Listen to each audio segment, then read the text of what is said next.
ሰላም ጤና ይስጥልኝ ውድ የኬሎ ሚዲያ ተከታታዮች፣ በዕለታዊው የዛሬ ውሎ ፕሮግራማችን እነዚህን መረጃዎች እንዲያቀናጅተን ይዘንላችሁ ልንቀርብ ተሰናድተናል። ከፕሮግራም ጋር አብሬያችሁ ቆይታ የማደርገው እኔ አብዲስ አደፋር ነኝ። የሰላም ጥሪን ከተቀበሉ የኦሮሞ ነጻነት ሰራዊት አመራር አባላት ጋር በሰላማዊ ጉዳዮች ላይ እንዲሁም በመሰረታዊ ጉዳዮች ላይ መግባባትን እየፈጠርኩ ነው ሲል የኦሮሚያ ኮሚኒኬሽን ቢሮ ገለጸ። የሰላም ጥሪን ከተቀበሉ የአመራር አባላት ጋር እየተደረገ ባለው ውይይት በመሰረታዊ ጉዳዮች ላይ መግባባት እየፈጠርኩ መሆኑን ገልጫለሁ ሲል የኦሮሚያ ኮሚኒኬሽን ቢሮ በመግለጫው አስታውቋል። የክልሉ መንግስት ዛሬ ባወጣው መግለጫ ለኦሮሞ ሕዝብ ወደፊት ዕጣ ፈንታ ሲባል ልዩነትን ለማጥበብ በክልሉ ዘላቂ ሰላም እንዲሰፍን የሰላም ጥሪን ከተቀበሉ የኦሮሞ ነጻነት ሰራዊት አመራር አባላት ጋር ውይይት እየተደረገ ነው። በውይይቱም በመሰረታዊ ጉዳዮች ላይ መግባባት እየተፈጠረ መሆኑን በመግለጫው አረጋግጧል። ለውጡ ከመጣ ቀን ጀምሮ የኦሮሞ ሕዝብ ለተለየ ችግር የሚጋለጠው የውስጥ አንድነት በማጣቱ መሆኑን ታምኖበት ባለፉት የለውጥ ዓመታት የህዝቡን አንድነት ያልተነሳበት መድረክ እንዳልነበረም በመጥቀስ ሲደረግ የነበረው የሰላም ጥሪን ያለማቋረጥ እንደነበረ ገልጾ የኦሮሞ ሕዝብ በተለያዩ ጊዜ ያደረጋቸው ትግሎች ፍሬ ያላፈሩት በውስጥ አንድነት እጦት መሆኑን መግለጫው አክሎ ገልጿል። የለውጡ መምጣትም የኦሮሞን ሕዝብ አንድነት የበለጠ እንደሚያጠናክር በማመን የዲሞክራሲ ምህዳሩን ለማስፋት የተሰራው ስራ ትልቅ እድል እንደነበረም ተመላክቷል። በወቅቱ መልካም ጅማሮች እንደነበሩ ቢታወቅም ብዙም ሳይቆይ በመሳሳብና አንዱ ለሌላው እንቅፋት በመሆኑ ችግሩ ለ6 ዓመታት ዘልቋል። ህዝቡም ያልተገባ መስዋዕትነት እንዲከፍል መገደዱን ያተተው መግለጫው የ6 ዓመቱ የለውጥ ጉዞ በሰላማዊ ጉዞ የታጀበ ቢሆን ኖሮ ብዙም ርቀት መጓዝ ይቻል እንደነበረም አንስቷል።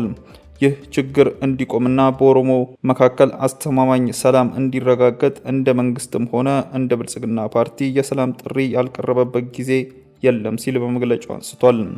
ከኦሮሞ ነጻነት ሰራዊት ጋር በሁለት ዙር የተደረገ የሰላም ውይይት ባይሳካም ተስፋ በመቁረጥ የሰላም መንገዱ እንዳልተዘጋና ይልቁንም በተከታታይ የሰላም ጥሪ ሲቀርብ እንደነበረም በመግለጫው አመላክቷል። የኦሮሞ ሕዝብም እንደ ባህሉና እንደ ወጉ እንዲሁም በሰላማዊ ሰልፍ ጭምር የሰላም ጥሪን ሲያቀርብ የቆየ ሲሆን እነዚህን የሰላም ጥሪዎች ውጤት አላፈሩም በማለት አይቻልም ሲልም ገልጿል። በሺ የሚቆጠሩ አባላት የሰላም ጥሪውን ተቀብለው ተመልሰዋል። የታድሶ ስልጠና ወስደው ወደ መደበኛ ህይወት እንዲመለሱ የተደረገ ሲሆን ለብዙዎችም የስራ እድል ተፈጥሯልም ብሏል።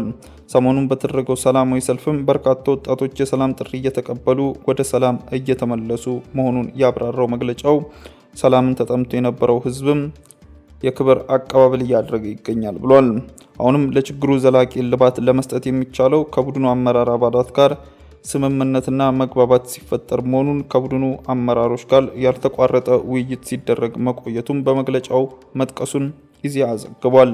ውይይቱ በክልሉ ውስጥ እርቅና ሰላም ማውረድ ላይ አተኩሮ ሲካሄድ የቆየ ሲሆን የሰላም መንገድ አዋጭ መሆኑን ከተቀበሉ አመራር አባላት ጋር በተደረገው ውይይት መግባባት እየተፈጠረ በጥሩ ሁኔታ እየተካሄደ መሆኑንና ለሰላም የተከፈተው በርም ክፍት መሆኑን መግለጫው አመላክቷል። በአዲስ አበባ የባቡር ትራንስፖርት ታሪፍ ላይ የ10 ብር ጭማሪ ተደረገ።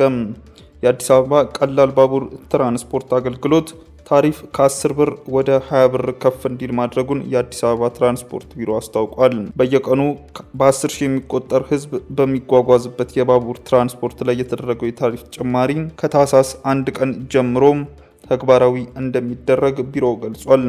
ነገር ግን የታሪፍ ጭማሪ የሚደረግበት ምክንያት ቢሮ አልገለጸም። የአዲስ አበባ ከጥቅምት 6 ቀን ጀምሮ የህዝብ ትራንስፖርት አገልግሎት ላይ የተሰማሩ ሚኒባሶች፣ ሚኒባስ ታክሲዎች፣ ሃይገር ባሶች እና የከተማ አውቶቡሶች ላይ የታሪፍ ጭማሪ መደረጉ ይታወሳል። ተግባራዊ በሆነው በአዲሱ ታሪፍ ዝቅተኛው 10 ብር ሲሆን ከፍተኛው 65 ብር እንዲሆንም ተደርጓል። መንግስት ከጥቅምት 6 ቀን ጀምሮ ተግባራዊ ያደረገው የትራንስፖርት ታሪፍ ጭማሪን ተከትሎ የአዲስ አበባ ነዋሪዎች ወደ ከተማ በመመላለስ የሚሰሩ ሰራተኞች ከፍተኛ የኑሮ ቀውስ ላይ እንደተዳረጉ አዲስ ስታንዳርድ መዘገቡ ይታወሳል።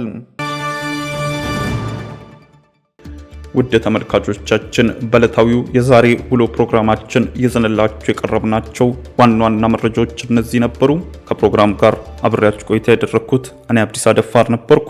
ከሌሎች የኬሎ ሚዲያ ፕሮግራሞች ጋር መልካም ቆይታ።